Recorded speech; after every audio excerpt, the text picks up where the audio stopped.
Now, with something that is so personal for so many women, hair loss. It affects half of women over the age of 40. And Chief Medical Correspondent Dr. Narula joins us now with what you need to know about this. I mean, this is something I hear my friends talking about all the time. What are the triggers for hair loss, and what's actually considered abnormal?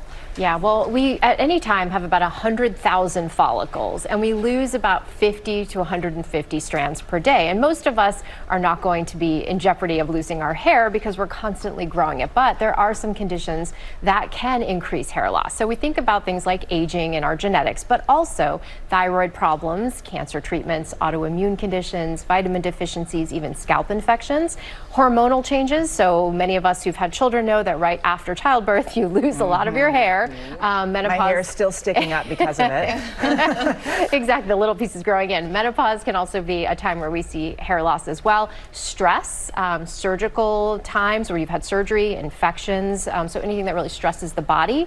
And then things that you're doing to your hair. So if you're using relaxers or perms and those chemicals, and even, get this, just pulling your hair back really tight in a bun, even that can cause hair loss. So some things to think about. A lot of things when you're to think doing about. Your hair. And like Eva said, I went through this after giving birth to my daughter, and so many people are dealing with this. It's on TikTok, even Instagram. You've seen the videos of the husbands finding big things of hair in the shower from their wives, whatever. Is that you? Well, husbands have their own problems. I guess that's what I found in my reels.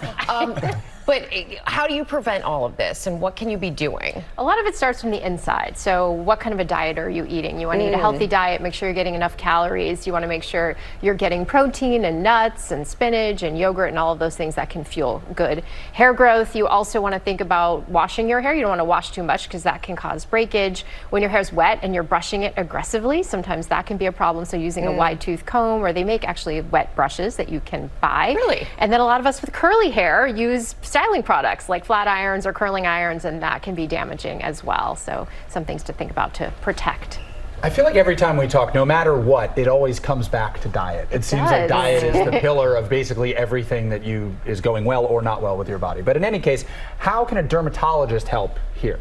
They're a great first starting point. So if you're worried about your hair loss and you want to potentially prevent it, even if they can't fix it, a derm is a great place to start. They can look at what might be going on. Are you deficient in some sort of vitamin? There are treatments as well. A lot of these take time, so you have to be patient, and there's not a one-size-fits-all. But when you look at the treatments, we think about Rogaine, which is over-the-counter, minoxidil, Propecia or finasteride for men, and then there are other drugs like spironolactone that we can use, and then even treatments like laser or light therapy, PRP injections, which is where they take platelet-rich plasma and actually inject it, hair transplants, and steroid injections. So there is a whole host of things you can do to improve your hair. So you mentioned some of the treatments, but what about all these supplements that we're seeing? There are all these commercials and ads for it that promise hair growth. How should we approach that? Absolutely. I think if your derm checks you and you are deficient in zinc or biotin or some mineral or like iron, for example, then yes, maybe you want to take it. But in general, supplements are not regulated by the FDA, so I tend to counsel my patients against taking them, and taking too much of things like vitamin A or E can actually make you lose hair.